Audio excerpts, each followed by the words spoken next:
What's up, y'all? Welcome back to Bass Fishing Declassified. In this video, I'm going to share the 3 rules of fall spinnerbait fishing. Let's get into it. The first rule of fall spinnerbait fishing is to pay attention to your ambush zones. A spinnerbait by nature is a pretty flashy bait. It has some blades, but it also has these wires and things that maybe aren't that natural. So you want to make sure that when you're presenting your spinnerbait, you're not just reeling it in the middle of open water where the bass have a very good look at it. Instead, you want to basically present this bait as close to ambush zones or hard surfaces as you possibly can. There's 3 of these hard surfaces or hard edges that you want to focus on. The first is actually the surface of the water. The bait fish can't escape out of the water other than just maybe a few inches jumping out of the water, and this makes it a great ambush zone for the bass. What I like to do with spinnerbaits a lot of times is to work them just barely subsurface so that the bass actually ambush them against the top of the water. This is extremely effective when you're fishing in clear water because the bass are going to see it from a long distance away, so you can work it right under the surface, and those bass might come up 10-15 feet at times to hit it against the surface.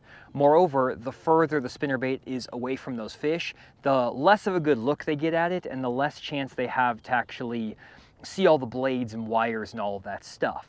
So I actually catch a lot of fish on Table Rock Lake in the fall working this bait over the top of standing timber where the timber is maybe 10 feet deep, so the fish are sitting in 10 foot of water, but I'm working the bait right on the surface and they will shoot out of that timber and come smash it in against like bluff walls or just points and things that have timber out in front of them. The second ambush zone is any type of hard edge up against the bank, whether that's the actual bank itself or an object or piece of cover like a dock, a lay down, a stump that's actually up against the bank.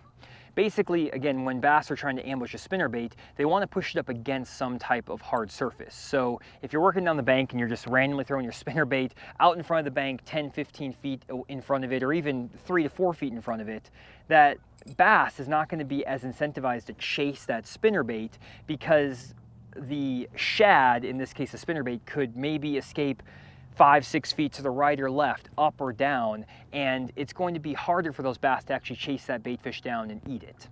As opposed to when your spinnerbait is right up against a dock or right up against a bluff wall, a stump, a laydown, if that bass is trying to ambush a live shad, it can push it right up against that hard surface and give that bait fish a very small margin of window to escape, or a small window to escape, and it's going to make it an easier target that the bass are more likely to eat. Again, that spinnerbait is not the most natural looking bait, so putting it in the most vulnerable position in the perspective of the bass is going to get more bass to commit to that spinnerbait. It's even more ideal if you can present it right up against the side of a dock or the side of a bluff wall or a bank and close to the surface, because now you're giving them like a kill box, basically. You have the surface of the water and you have the edge of the dock, and that spinnerbait's right in the corner, and they can just push it right into the corner and they're going to come up and crush it. So that's kind of how I think about presenting it against the bank. The third place that you can get them to ambush it on is actually against the bottom of the lake. That's the other hard edge, surface of the water, bottom of the lake. The challenge with fishing a spinnerbait deeper towards the bottom of the lake is that you have to slow roll that bait. And as you get later into the year, and water temperatures drop into the high 50s as fall gets kind of transitioning from fall to winter, you can slow roll a bigger spinnerbait and bump the bottom, and those fish will ambush it down on the bottom of the lake. So that's something you can do when the water temperatures get colder, but in general, I don't really do that until water temperatures are below 60 degrees. So when water temperatures are above 60, I'm trying to present that spinnerbait right above right under the surface or right next to some type of object on the bank. If there's boat docks and stuff around too, you can fish a boat dock that's over 15-20 feet of water, but present that spinnerbait right on the edge of that boat dock to give those bass something to push it up against. The second rule of fall spinnerbait fishing is speed is your friend. I have thrown the spinnerbait a ton over the years in the fall, and one thing I found is that it's very hard to fish a spinnerbait too fast. I probably spent hundreds of hours throwing a spinnerbait alone just on pool 7 of the Arkansas River growing up. It was like 5 minutes from my house, and from like October through December, the only bait I threw was a spinnerbait. I was addicted to the spinnerbait bite out there. And I would fish it around shallow jetties, laydowns, rocks, all kinds of stuff. And what I realized is that I would generate a lot more bites by speeding up my spinnerbait, reeling it quicker. And the way that I actually did that was by going to heavier spinnerbaits. This is one of the spinnerbaits, as you can see, that I throw. This is the Megabass SV3. It's a smaller compact spinnerbait, but it's actually a 3/4 ounce head.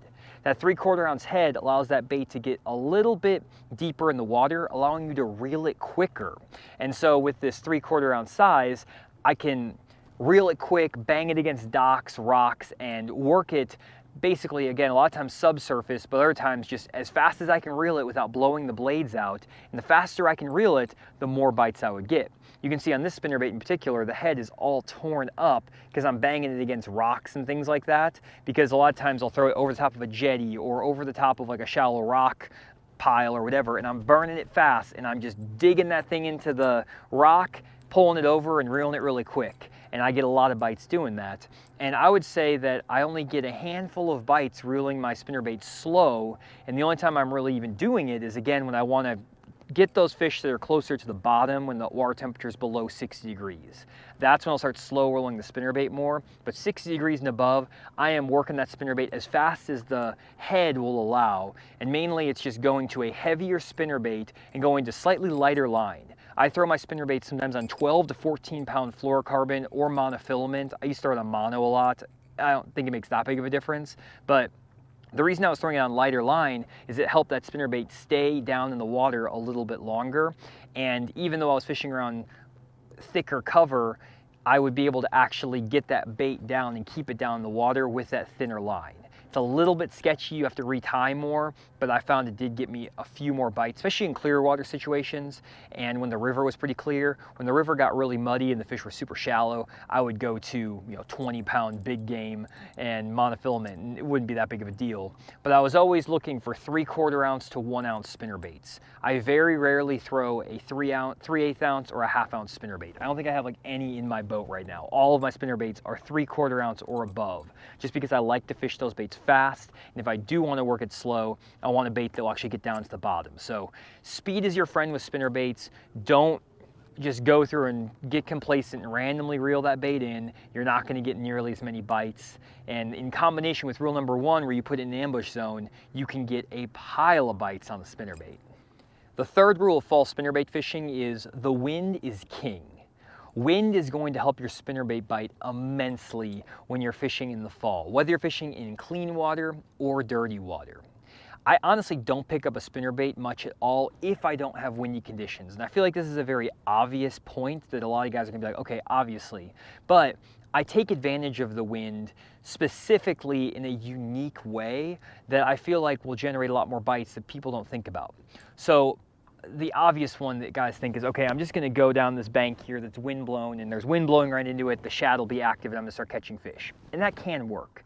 But what I found to generate more spinnerbait bites, catching 20, 30 fish a day at times, is finding eddies, wind eddies. What a wind eddy is basically where the wind is blowing into an object, whether that's a dock, a laydown, a bend in the riprap bank, and even a bridge, something like that. And when that wind is hitting into that spot, there's a point where the wind is hitting and there's gonna be waves chopping in, and then there's gonna be a spot on the other side or around it or somewhere close by where there's less wind, there's slack water, that's an eddy.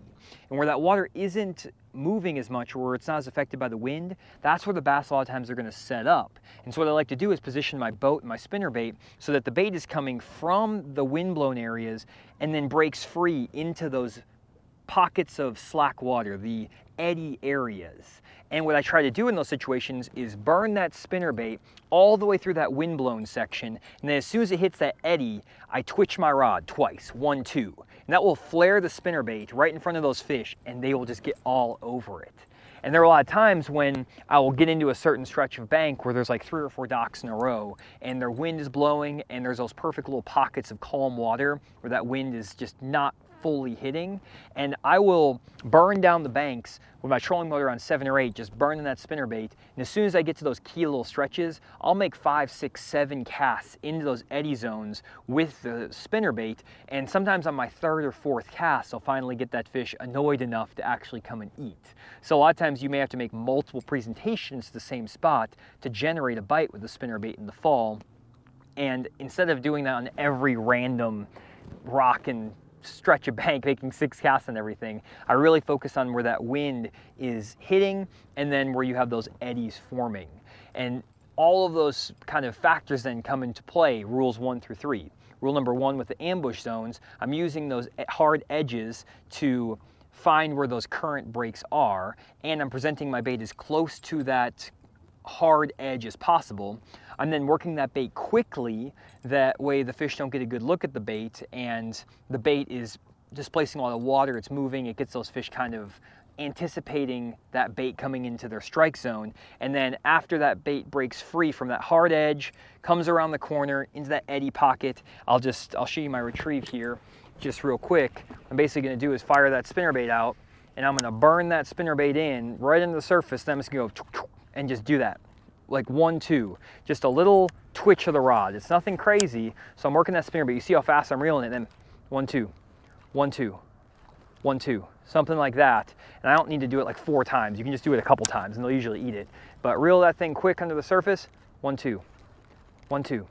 And you can see how fast I'm burning that spinnerbait. I mean, I'm really reeling that thing. I'm not trying to mess around. I mean, I'm burning that spinnerbait back to the boat as fast as I can. A lot of times I'm even waking the surface of the water and they will come up and engulf that thing. So it's a cool technique. It's something that works, again, not just against the bank and stuff like that. If you can get offshore at times, like earlier in the mornings, later in the afternoons like it is right now, and those fish are pushing bait towards the surface, or they're like in a shallow brush pile and they're just underneath, you know, the brush piles are just underneath the surface, those fish will come up and ambush that spinnerbait right up against the surface of the water.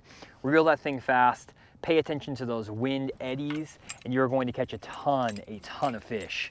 One thing I always recommend too with spinnerbaits, I always put a trailer hook on. It's just something you got to do. I've lost so many fish and missed so many fish by not having a trailer hook because I wanted to avoid hang-ups. And I eventually realized that if you reel that spinnerbait fast enough, the head of the spinnerbait will take the brunt of the damage. The fish are blown up again. Every time I film these videos, guys, there's fish blowing up all around me. You guys are like, good luck or something. Or I'm filming a video like fish are taunting me. I don't know why.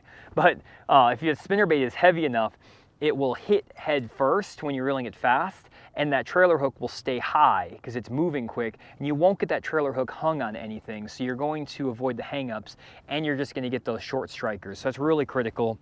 And then for the rod, I'm not super picky about my rods with spinnerbaits. I used to throw like a 6'10". There was this KVD rod from Quantum. I used to love Quantum rods. They're not really around that much anymore. They used to have all the pros sponsored. I was sponsored by Quantum. They sent me all my rods and stuff. That was a really good time back when the industry was really rocking, but the old KVD red spinning rod, or spinnerbait rod. But now I'm throwing usually my spinnerbaits in the 7'2" medium heavy fast action spinning rod in the Denali Covert Light series. And I find that 7'2" spinnerbait rod gives me the flexibility to make long casts with the spinnerbait, and I can still make decent short presentations. And also with that 3/4 ounce head that I'm usually throwing, having a little bit longer rod that is a little bit, you know, stouter, it allows me to cast that bait better than if I was using that 6'10" rod. 6'10" rod with a 3/4 ounce spinnerbait, sometimes it's a little bit tricky to maneuver certain casts and stuff like that, and especially harder to cast at a long distance. So 7'2", medium heavy, fast action Denali Covert is my rod for it. And then I always got my Black Max reels on, or I might go up to a faster action reel sometimes if I am really getting picky about how fast I reel my spinnerbait. But most of the time I can just make the 6'3" Black Max work. So that's it, guys. That's all I have for you in this video. Hopefully these 3 rules of spinnerbait fishing were helpful. Again, you can always download the audio for these episodes on the Fish the Moment podcast. So if you have the Apple Podcast app or the Spotify app, you can download the audio to these, listen to them while you drive to the lake. And if you don't have good cell service, you can still listen to all these episodes. Fish the Moment podcast. You can check out the links down below. I left them down below for you. Otherwise, hope you guys enjoyed this video. We'll see you on the next one.